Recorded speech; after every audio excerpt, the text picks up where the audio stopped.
Hi, everyone. We are honored to have Vicente and Jenny with us today. They have been advisory services partners for over a year. They have benefited from our strategy design and our data analytics work.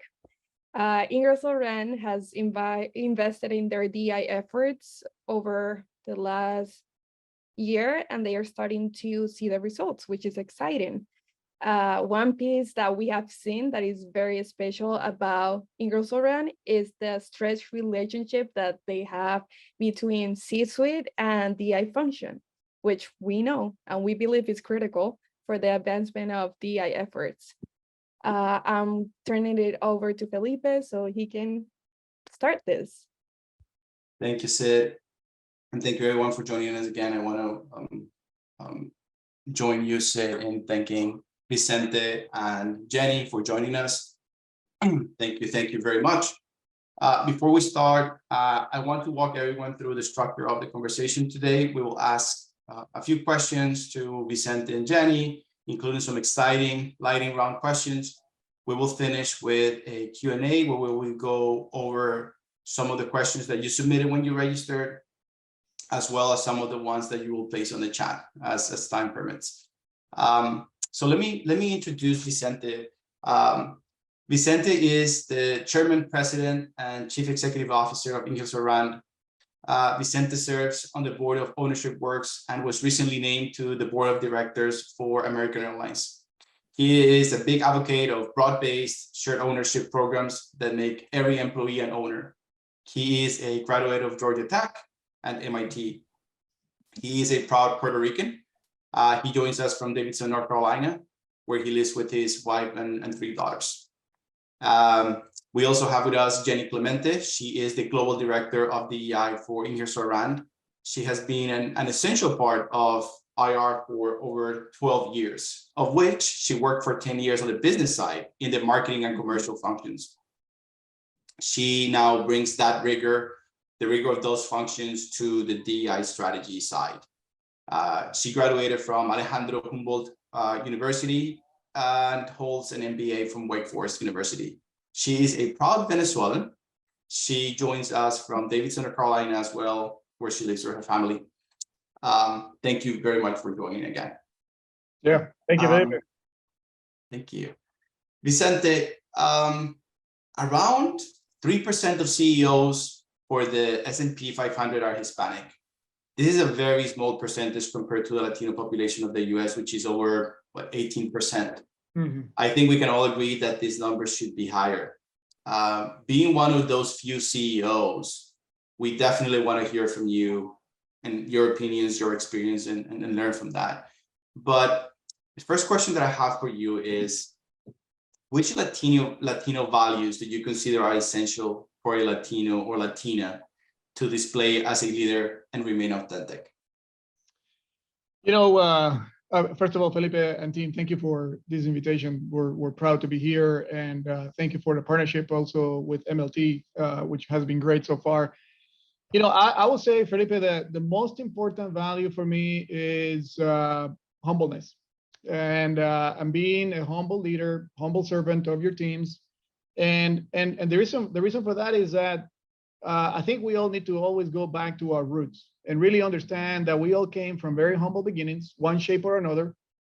Whether you, as growing up in your country, or respective countries with your families, or whether you're abuela, abuelo, or mama, papa, or someone has definitely come through very humble beginnings and kind of came to the US in perspective to really look for opportunities. And I think we all need to embrace that. And the way to embrace that is just keeping everything in a humble way so that you can continue to learn, listen, and have different perspectives on how you can be a better individual, professionally and personally. So I think for me, humbleness and leading humbly, it's one of the most important, you know, skills and abilities and things that you can do as a leader in a company and a community. I'm sorry, you repeat that? You said. So I said that it's one of the most important things to do as a leader in a company, but also in a community. In a community. Be humble, yeah. Thank you, Vicente. Jenny, we are very interested in your work. Ingersoll Rand has worked hard in DEI in the last few years. Can you tell us about your diversity efforts at IR? Sure, and I echo Vicente, thank you for having us today. Where do I begin? A little over 2 years ago, we began our DE&I journey, and we established the foundation, created the governance, the purpose of our DE&I strategy, which, like you mentioned, you help design with us. So we have so far launched our 7 inclusion groups, and we have DE&I champions globally. And we're using a structured process called IRX, or Impact Daily Management, so we can execute on our plans. And this really has helped us ultimately create outcomes such as programs with leadership, with mentoring, with allyship. And it's just like a more directed approach, and that also involve a lot of people, a lot of leaders and volunteers. So we set our internal and external goals around increasing the representation, also advancement of our employees, and in enhancing the employee experience as well. And in addition, this year we're pivoting more to have business involvement and that ownership, so we're able to deliver in our commitments. We have made great improvements in our employee engagement around the areas for DE&I. And we also have made some progress with having women in our workforce. We're about 23% of women in our workforce. We have a very strong diversity representation in our board of directors, and around 50% of diversity in our senior leadership roles. So yes, we have been very busy. Thank you, Jenny. And what you just told us, it seems like you have very strong programs in place, very strong processes to execute on that. And Vicente, can you comment on how you're bringing that same rigor from other parts of the business into DI? Yeah, absolutely, Felipe. And I can tell you that it has been one of the most important things for us to drive that dramatic change that Jenny mentioned. And we have something inside our company we call the Ingersoll Rand Execution Excellence Process. We call it IRX internally. And we started leveraging that process to really drive outperformance in our business, whether it is revenue growth, profitability, cash generation, which we have done incredibly well over the past few years on that. And we say, hey, if this is part of our DNA and we do it so well, how can we take that applicable to DE&I? And basically that's how we have done it. So as Jenny leads this and is now embedded into the businesses. And so every week as teams get together on this topic of DE&I, they live this every day and every week. We review with the teams kind of leading indicators. So as Jenny mentioned, we got these targets of percentage of representation of URT, promotion of URT candidates, also the female targets that we have across the company, and we're leveraging leading indicators that are being tracked every week. And an example of that is how many openings we have between these specific senior band levels, and how many candidates are we putting through the interview process that are diverse. And we are saying that the target has to be at least 50%, because we need to give equal chance to diversity and no diversity. So I think that's really, that leading indicator is then really what drives the future outcome that we know will get there. But this is what the teams are doing now, daily, weekly, monthly, and formally, we as a team review it every single week. Even here, my staff meeting that happens every Friday, not only we review the performance key critical indicators or KPIs of the business, like revenue, profitability, and so on, but also the E&I gets reviewed every single week in my staff meeting, in addition to the other respective meetings that get deployed to the team. So you got to find a way how to measure it, but more important, embed it into the DNA of the company. And that's, I think, what we have done successfully to really drive this performance. Thank you, Vicente. That sounds like a good plan that many companies should follow. Jenny, when you were not an HR practitioner before you took over this role, can you comment on how this happened and how it has benefited the company? You're right. I do come from the business side. Never imagined that I would end up within the HR organization, but I did envision having a job like this. So I'm gonna try to make the story very short, but when we newly merged with Ingersoll, I had the opportunity to just voice my interest after having volunteering in every possible initiative that I had in the past for inclusion on top of my full-time job. So we didn't have a role established at the beginning, and I had a conversation with Vicente, share with him my experience, my passion, just the many accomplishments that we had with DE&I efforts in the past. Vicente always says that he has a good eye to untap potential talent. So I think he saw something in me that would bring that, business experience, transferable skills to really achieve our DE&I efforts. So after a few months of working on different projects supporting, the efforts to build our new culture, I had the opportunity to establish a plan, a vision for DE&I until we formalized their role, which was very exciting because it's like starting from scratch, making, our culture ours. So I think I definitely bring a unique perspective, having the benefit of really adapting and representing voice of our internal and external customers, as I like to call it, keeping that, business experience and just keeping the alignment with the culture, with the business, which I think it definitely creates that distinctive competitive advantage for us as a company. Thank you, Jenny. And can you touch on how does working closely with the CEO as a DI leader helps Ingersoll drive the goals and the initiatives? Well, this is critical not only for Ingersoll. I think it's critical for any organization to really drive DE&I, and the commitment it needs to come from the top. And Vicente has been an incredible ally, and the reality is that you need to model, those behaviors. So he will take advantage of every opportunity that he has to participate and act with intention, just sharing messages, if it's either sharing messages with the leaders or just bringing awareness or participating in these types of events. He has participated in many initiatives with inclusion groups. So he'll also tell me in a very honest way when we need to approach things differently so we can get, better traction with our initiatives. So short answer, it's great to have someone as passionate as you are with DE&I. So it's been great. Thank you, Jenny.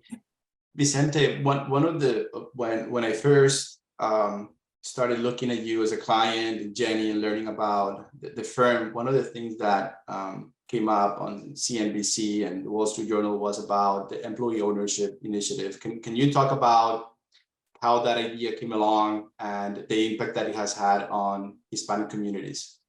Yes. So absolutely, Felipe. And something super exciting, part of our culture and our values and kind of who we are. And just to frame it up for everyone and give you a bit of background, we have now awarded over $260 million worth of equity to the employee in the company. And this is not equity that goes to me, Jenny, or the management team. This is equity that goes to the lowest level of the organization, hourly workforce. It is done globally. We have 16,000 employees. And when you think about that, roughly, more than 50%, roughly 60% of our employees are even outside the US. This has a big spread. Latin America, I mean, obviously Europe, Middle East, India, China, any country in Asia Pacific. So it is something that we did because it's part of that pyramid inversion, in the sense that we want employees that, as we know, when you go into any type of company, you see a lot of the maybe more underrepresented target groups at the lower level in the organization. So we wanted to have also more participation of the success of our company with everyone in the company. So that really played a very big part of it. And then we also said, how do we create this high level of employee engagement combined with this ownership mindset, that if those two are done together, it could be a catalyst for long-term shareholder performance. That ultimately, if the employees are the owners, they also have skin in the game and they get to participate on that long-term shareholder performance. So needless to say, we started in 2017 with the first equity grant that we did. It was about $100 million. Then we did that again in 2020 with $150 million. And those were kind of two key transformational moments. 2017 is when we went public into the market. 2020, when we combined Gardner Denver and Ingersoll Rand, and we became the new Ingersoll Rand. And now every year, at the 1-year anniversary of new employees coming in or new companies that we acquired, in 1-year anniversary, then they get also equity in the company. And when we do it, then we tell employees that it is not a thank you note. So I mean, this is not a gift. We do it because we want them to think and act like owners. And it is a great opportunity for them to get highly engaged with us and the total company to drive performance. So I think it has been very fruitful to create this really close relationship where you can then share this long-term strategic plan that you have, where employees can be participants. And I can tell you, Felipe, it has been hugely impactful. Great example here, if we go to not only when you look at our performance, but also when you look at the employees and they no longer think about this is the company that I work for, and they kind of shifted as saying, this is my company that I work for. And this is a company that I want to give my 1,000% every single day. When I went to Brazil 5 weeks ago, I was in Campinas doing a town hall meeting with the team. And it was a great conversation because they were asking me in Portuguese, I will answer in Spanish. And the questions from the hourly workforce, it was about stock. It was about how can we get our shares to continue to perform? How can they help continuously the company to do better in the market? How can we protect the company in any recessionary market? So a lot of good, solid business conversations that we were engaging with the employees at the hourly level. So now basically you're bringing them to be a great partner of yours in this kind of long-term journey that you have. So I think it's essential. It has played really well for us to change the life of many employees. The stories that we hear from our employees because of the ownership and the stock appreciation is one thing, but also more important, a lot of the teaching that we do to our employee base on how to be an owner, that they can then apply that into their own personal finances. It's got a very strong secondary effect in their families.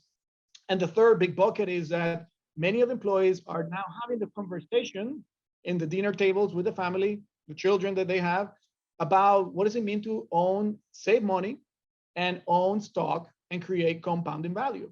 That you can be applicable to any perspective that you may have in your vision as you are kind of growing up. So I think those level of conversations we think is creating not only that great attachment here in the company where we say that we make life better for the employee, but making life better for the community and making life better for ultimately the shareholders, which in this case employees are as well. So I think it's a really comprehensive, holistic effect that is creating in our company. That is fantastic. It has helped us. When I was listening to Vicente, this is something that even, for me personally, I never really thought about that long-term vision. And the fact that, we have this opportunity, it really helps you, educate yourself also to think of that long-term vision and benefit for you and your family. So definitely change, a big change, positive change for many of us. Yeah, that's very good. And to add even more to that, I think, then we can correlate a lot of the things that we do. So for example, DE&I is at the core of what we do, because there's statistics and there's a lot of data that say that those companies that have a higher level degree of diversity inside the teams are the companies that have the highest level of innovation and higher level of performance and growth.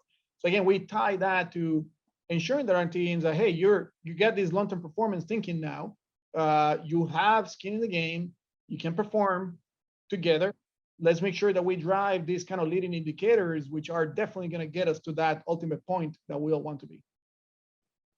When you think about the opportunities, so what opportunities do Latinx and Hispanic talent have now that did not exist before? Some of the changes that you have worked on in the past few weeks. And Vicente, you can start, and then Janet, you can comment on that. Yeah, I'll say, Felipe, it's a very good question, in the sense that I think opportunities will continue to increase, in my view. I mean, obviously, there's a lot of visibility in these topics.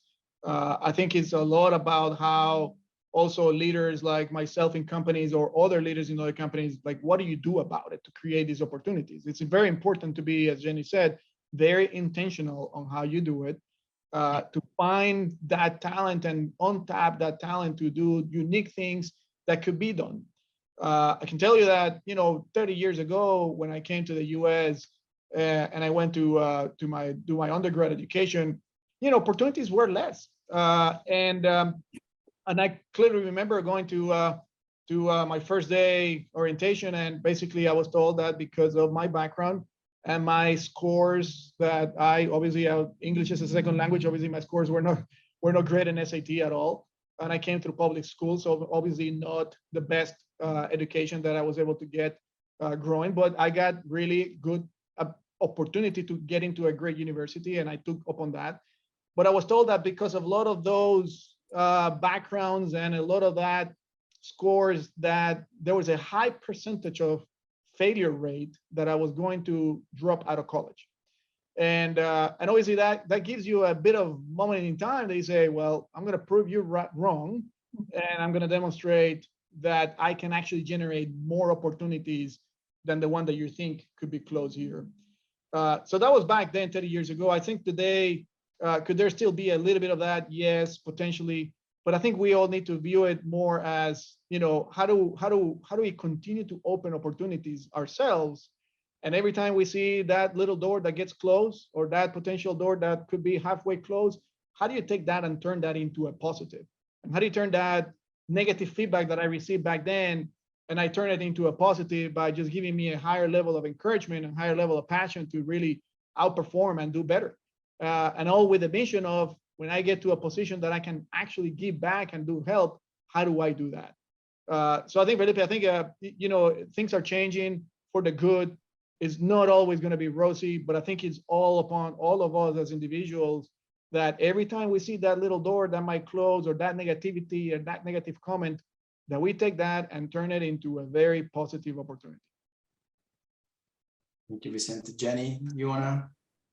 What I'd like to build on that is just having more access also to education, and we see that there are more people getting being graduates, and with also MBA programs, and also many organizations that are often offering programs for Hispanics. I also think that it's more awareness about how important is diversity, the value of diversity for innovation, and for just the culture. So I think that by having that awareness, and really companies looking at that as again as a competitive advantage, it opens up more opportunities for for Hispanic talent. And organizations like these, like MLT. I mean, this is like a phenomenal organization that one of the board members at MLT is also in our board. And when he told me about it, it was just an eye-opening, and that's when we said we have to work with the MLT organization to find ways on how we can continue to bring more opportunities. So. we are excited to work with you and to keep working with you, Vicente and Jenny. We want to talk a little bit more about your personal journey and experience. I think a lot of the people that register had plenty of questions about on the personal side. So, Jenny, how has your Latino culture influenced your career?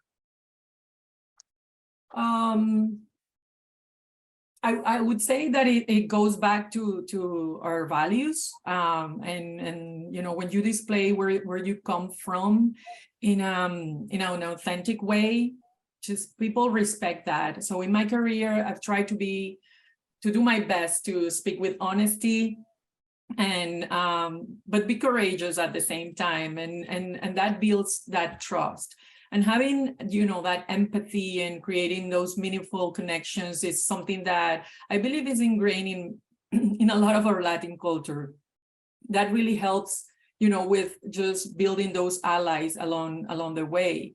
And I think that, you know, we go through so many unconventional situations in our countries that we adapt easily, and we have just that innate quality to just overcome any challenges and problems that, you know, that arise. So that's why I think I love challenges, because that challenge means definitely change.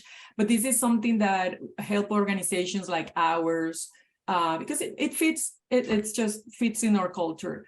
And we as Hispanic, I think another thing is that we like to work and collaborate as if we were family.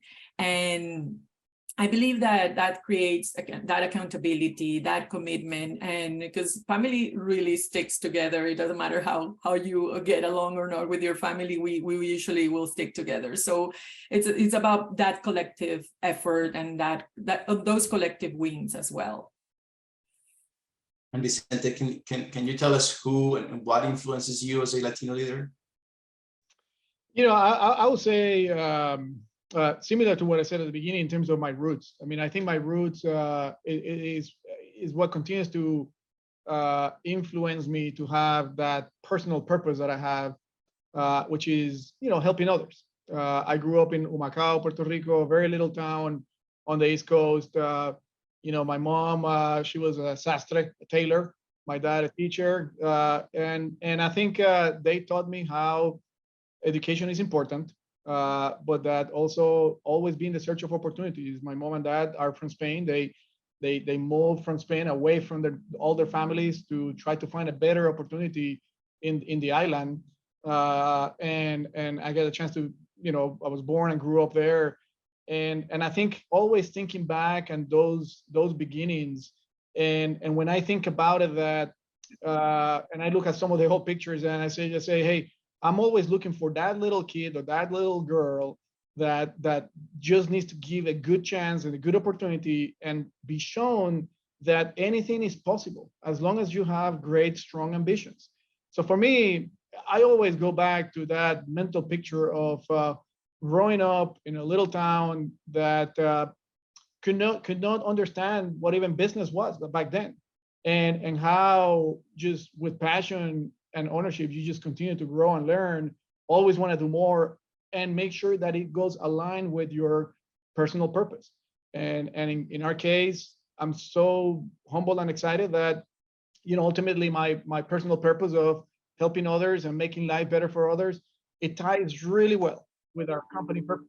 Our company purpose is about making life better, and making life better for the employee, the community, the planet, the customers, and the shareholders. So I think when you get that, it's just exciting. But for me, it all goes back to get grounded and just understand where you came from, and never forget that, because there's many others that you can help to go from that to where you can be achieving in life. Thank you, Vicente. We have our last setup big question, and I'm going to start with you, Jenny. What personal advice would you give your 25-year-old self for a successful career? So many, but I would say don't procrastinate on your decisions. This can be crucial, really a crucial factor for your future. And following your instincts is something that I believe it's also key, because more often than not, you'll be right. I would say, Jenny, listen more and assume less. And one thing that I always thought it was that I wanted to do more would be just be more informed about what's happening around the world, as there are learnings and actions that you can take to make an impact in your career just by knowing more. And just enjoy what you do, share that energy with others. That is a multiplier and open really great opportunities. Vicente, your 25-year-old self. I will say that I mean, maybe a couple of things that come to mind. I mean, one is that be bold with your ambitions, and I always say it's free. I mean, you don't have to pay anything to be bold. So be bold with your ambitions. When I was 25 or so, I always had aspirations to become a CEO. I had no idea how to get there, but I knew that I could be in a role that I could impact the life of many by being in a position that I could lead and guide and strategy and execute to impact the family of many. So I say be bold with your ambitions because it's free, but always execute those ambitions with a high sense of humility. And you cannot imagine how, I mean, I emphasize that many times, but it is so important, because if you're not a humble and you don't stay humble through your journey, you're never going to continue to be a good listener, intensely listening, and a good learner. And I think that is one of the most critical things that any person, when you're 25-year-old and you think you know it all, it's just about understanding that you just don't know what you don't know. And the only way to understand that is just listen, watch intensely other leaders, other persons, and be humble to ask the simple questions, because sometimes the simple questions are the best questions. And so that will be my advice. That sounds like advice that we should all take. Thank you, Vicente. We're going to do the lightning round questions. This is just short questions, short answers. Now, if you want to comment, we have time. So I'm happy to hear anything else that you want to share on that. But I'm going to start with you, Jenny. Name a Latino or Latina leader who you admire. I would say any women that is leading the way is my I would look up to. I was looking the other day, Ellen Ochoa. She's the first Hispanic to go to space and was sent to study the Earth ozone layer. And she's also the first Hispanic director of the Johnson Space Center. So I thought it was just an impressive person that I definitely would like to look up more to. Vicente? Yeah, the one that comes to mind for me is Roberto Goizueta. So I don't know if many of you know them, but know him, but he was the CEO of Coca-Cola. Obviously, Roberto did, I think he's a phenomenal leader from my perspective, just not only what he did for Coca-Cola. I mean, he in his 16 years as a CEO, he took the company from being a $4 billion in value company to $150 billion. One of the most amazing turnaround situations in history back then, when obviously internet was not even in its existence. So I think Roberto, and not only that, but I mean, then obviously everything that he did for the community. Roberto was born in Cuba, came to the US, then got educated, became the first VP at Coca-Cola at the age of 35. And again, he very kind of humble leader that helped also a lot of community, and obviously eventually put a lot of his money to open the Goizueta School to continue the learning for many. So He was the first Latino CEO. So and then you're absolutely right. And he was the first Latino CEO. Yes. Many firsts for that first question. Which Latino artist is at the top of your playlist, Jenny? Juan Luis Guerra. What about for you, Vicente? You know, I like, I love bossa nova. So I'll say Joao Gilberto, who's the father of the bossa nova. So people can hear that in the background of the manufacturing plants. It doesn't matter where you are. You can hear in the background of my house when I'm cooking or doing the dinner. Yeah, for sure. And Vicente, tell us about your favorite Latin food. You know, the song that you put at the beginning gave me a bit of a flashback to these arroz blanco habichuelas, and the way we said it, bistec. So just, I love that. And Jenny, for you? Arepas, que son venezolanas. Yeah, that's what people say in Venezuela. Yes. What about is there any preference between Univision and Telemundo, Jenny? I like Univision better. Yeah. Vicente, any preference? I'm biased for Telemundo because obviously that kind of was founded in Puerto Rico, and I remember it was kind of the Canal 2, channel number 2, when you had to kind of click the things on your TV back then, and you had to go to and then fine tune it to see if you could watch it. There's definitely some regional preference depending on what part of the country you are, and of course there's depending on nationality, always some people that have been more successful in one channel than the other, so a network or the other. Family movies at home, any preference lately? Your children, Encanto, Coco, anything that is playing on that is on repeat? We don't talk about Bruno. That would be mine. Which one? Encanto. Oh, It has like a, we don't talk about Bruno. That's I love that movie. I'm not a big movie kind of person watching. So, but the one that I remember is that my daughter's growing up and watching Dora la Exploradora, Dora the Explorer. Believe it or not, I had kind of fun watching that with them.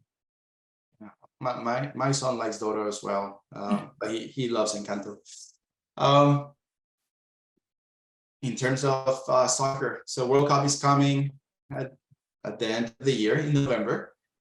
Soon, any teams that you are supporting, Jenny?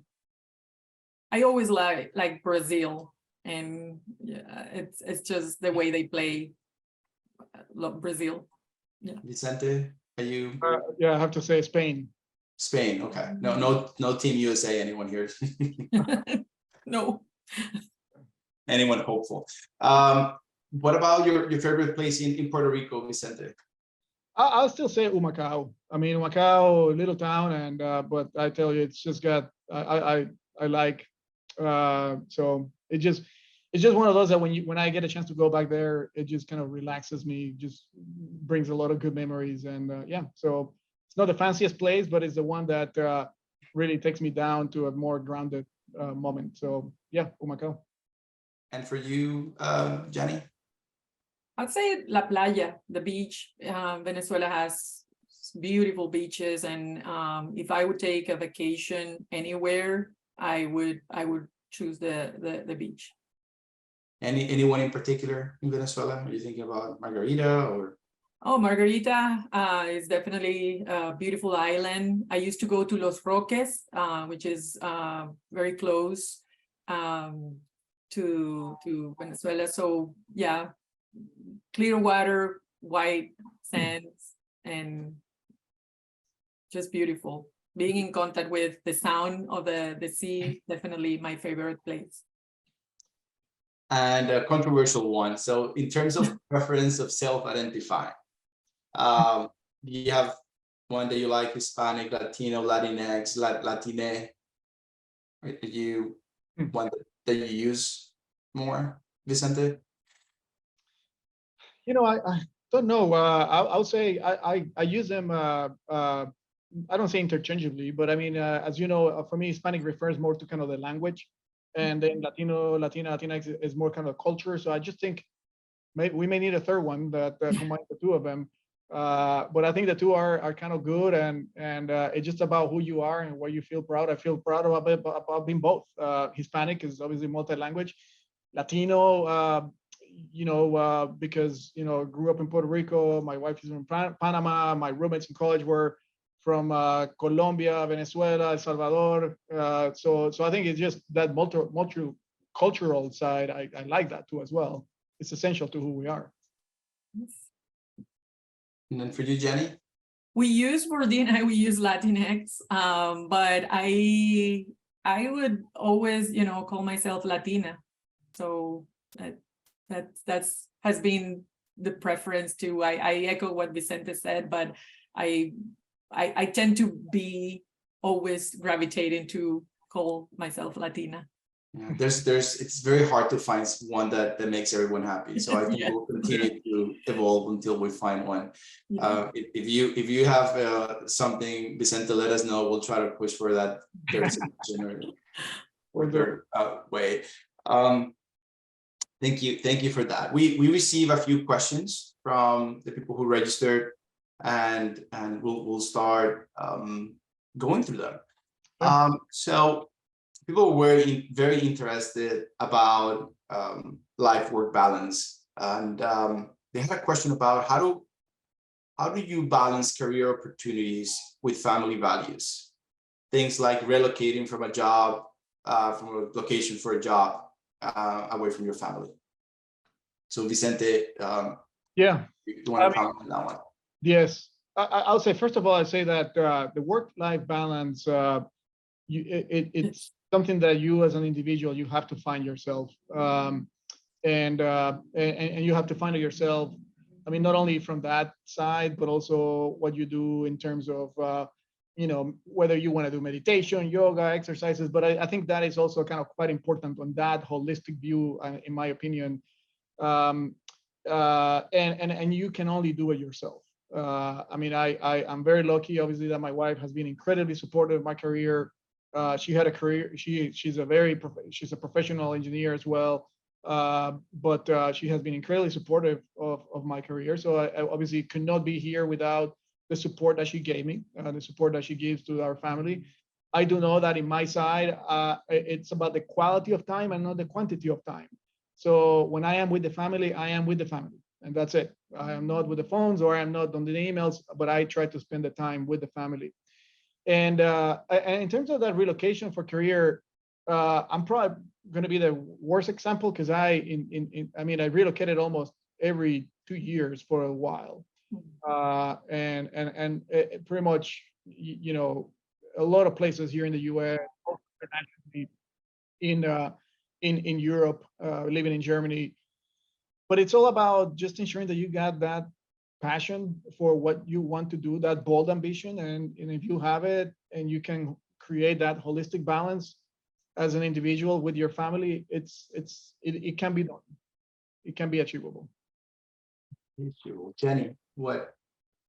How do you balance? I think timing is just key. There will be times where the balance goes one farther down than in a balance, and there are other times that will change direction. But I think it's also just compromising. I didn't do it necessarily with a career, because we both decided when we came to the US that we were ready to come. But I did it with, I had the education opportunity to get my MBA. I just had that baby at the time. I knew I needed to do this for me. And my husband helped me tremendously during that time. He reminded me every day when I was like, oh, this is so hard.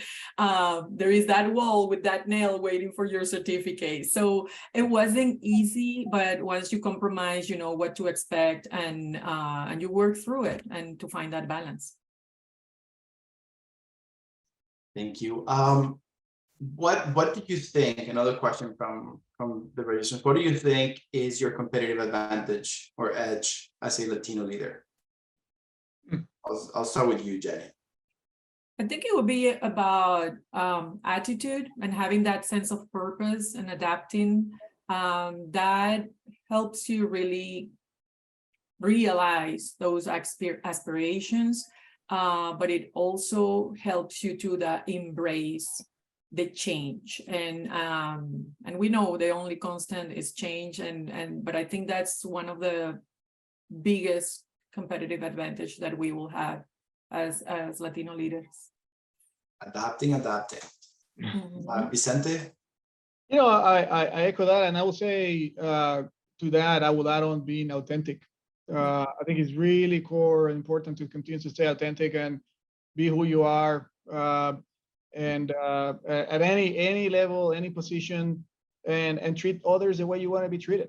It doesn't matter, you know, whether you know you just because you're at a senior leadership position, you don't need to be treated differently. I mean, you're just one of the team members. And I think that if you lead with authenticity, that comes out very natural. You,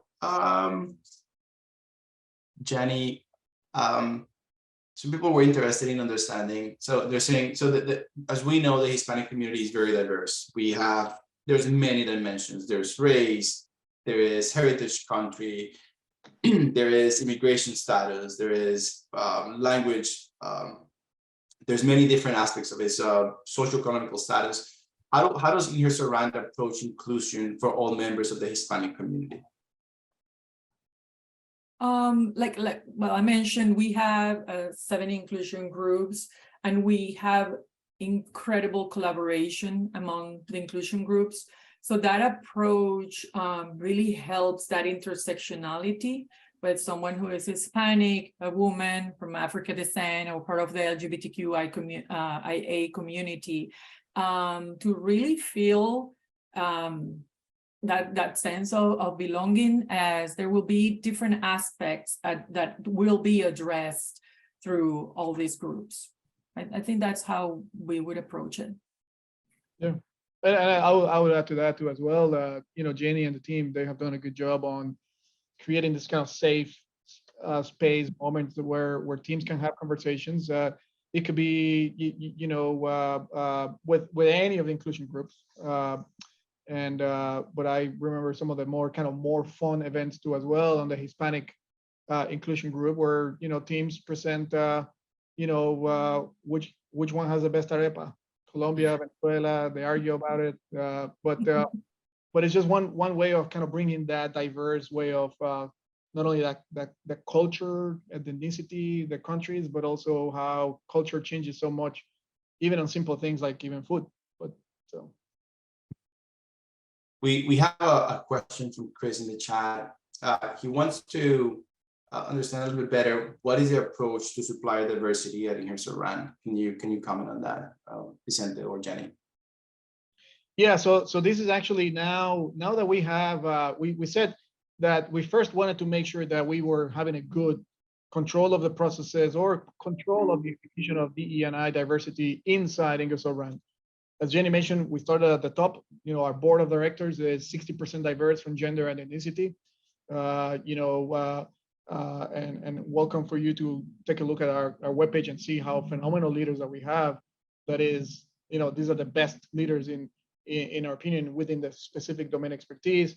Then our executive leadership team also, you know, 50% gender and ethnicity diverse, and now working on the lower levels of the organization. And now this year we're also going externally into our supply base, and with the whole sustainability kind of concept, where obviously diversity is one of those topics. So we just acquired even a software for us ourselves to be able to track that from our supply chain. I mean, as you can think, you know, we got you know, very, very global supply base, and one that is going to be core to now just continue to expand in not only just what we do internally, I think it's around, but now externally, and that is also a big piece of it. Yeah, Jenny, unless you want to comment on that. No, I think Vicente summarized it really well, and we're also looking at, of course, to expand those funnels to find diverse talent and sourcing from different organizations, so we can bring the right fit for the role, the qualified talent that but by opening that funnel, I think we will have more opportunities to bring diversity into the organization. We have a question. So they're referring to a study presented at the Latitude conference that talked about Latino representation on boards still being just around 4%. Mm-hmm. And they want to get your opinion, Vicente, on what is what are the factors that are holding us back in terms of getting more representation on boards? Yeah, no, it's it's true. I mean, I think in our board we have two Latinos, myself and Tony. Tony is actually from Cuba, and this is two out of 8. It's big, is much higher than that percentage. So it just takes intentional work. You have to be intentional about it. I know there's a lot of I participate in a group of CEOs where we have a roundtable that we talk a lot about this. I mean, this is obviously a topic, not only Hispanics, but also any females as well as Black. So it is part of a big topical conversation, but it's all about being intentional. And I just cannot say that anymore. It has to be intentional by the chairman of the board, by the CEO, by the board of directors, to be intentional about it. It might not be easy to get there, but it is not impossible. We are there. I mean, we have 2 females, 2 Hispanics, African American as well in our board. And the way we have done it is being by looking for specific domain expertise and then finding the best athlete that we can find there. And you can find diversity within those best athletes, because there's just a lot of great talent. So I think it's just being intentional about it and purposeful of getting to that, creating that high level of diversity in the board. Thank you for sharing that. We have more questions that people are registered. This is a very specific one. How have you overcome things or habits that you grew up with? And they're saying things like people pleasing, afraid to step out of the line, imposter syndrome, staying quiet when you should say something. Any advice on overcoming those? Jenny, if you want to go first, or Vicente. Well, I didn't know I display tendency of imposter syndrome until somebody pointed it out.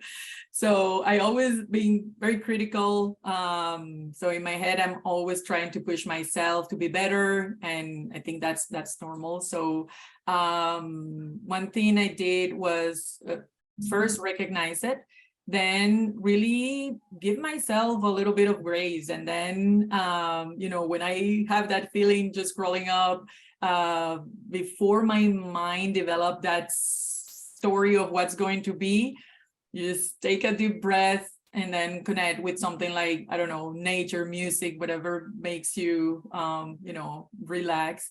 And it's funny you mentioned that, because during this Women in Manufacturing conference that we just had this week, there were some techniques that people were sharing about. You can use the delete technique and replace it with positive thoughts so you can interrupt that pattern. So that's, there are some things that you grow up that will take time to evolve or change. But those are a couple of just recommendations. Mm-hmm. What about you, Vicente?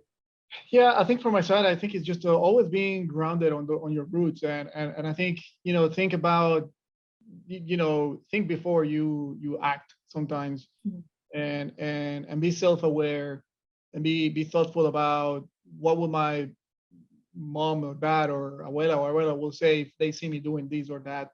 And just to make sure that you're grounded on your core values, you're grounded on your roots, and keep learning, continues to evolve. We're all here to be our own unique individual. We are all individuals for a reason, and I think it's about just keep gathering information, distill, filter that information, and create the self you. And just be you, but always be self-aware on how being you could impact others, and always make sure that you can do it in a way that you can impact others in a positive way. I have one last question. It goes back to balance. People keep asking about balance, but they want to know about specific sacrifices that you have done outside work that have allowed you to rise to the C-suite, Vicente. something that comes to mind? I mean, what a couple of things come to mind. I mean, I'd say one thing comes to mind is that when I was very rigid in college, for example, that during the week, it was basically no party during the week. At night, it was all about being just focused on what I needed to get focused. Decompress Friday night, Saturday night, yes, but Sunday night, go back into the mode. And I think, you know, similar, I would say in this work-life balance, you know, like I don't play golf. You know, for me, the extra time that I have is for my family, and for me to find time, me time for decompress. So if you think about things that I have maybe given up, is, you know, maybe a lot of these other hobbies that I don't have, because my hobby is obviously, I love my work, I love what I do, I love my family, I love to be with them, and for me that has been my choice, and I'm very happy. So I would just say, just do what is good for you, what makes you happy, and don't do it because of others are doing it. Because those others doing it, they might not be happy. So I think just find what makes you happy and what makes you more productive, and just follow that. You might not know at the beginning, and it might take you a little bit of trial and error to figure that out. But once you know and once you find it, yeah, it's great. Yeah. Jenny, what about you? Any advices or any stories about making sacrifices? No, probably a little bit of sleep, sometimes late nights or missing some of the commitments. But you always find a way to make that up at different times. And I think when your family understand the value and the commitments that you have and compromise, we're outdoors type of family, so we usually will be always going out and you know, planning adventures and things like that. And if I can't make it at a specific time, then we'll find a time to make up for it. But that I would say I have my priorities very well established, and family for me is definitely first. Thank you, Jenny. Thank you, Vicente. Thank you for being so generous with your time and giving us a full hour today to share your wisdom, your knowledge. We hope to continue to work with you as partners of MLT, to continue to have your support in this mission that we have. And we invite everyone that doesn't know enough about Ingersoll, Vicente, and what Jenny are doing to go into the website, look at the opportunities that are there, and reach out to Jenny if you think that any of those are for you. Yeah. Thank you very much for your time again. Thank you so much. Thank you. Thank you, for the everyone. invitation. Bye.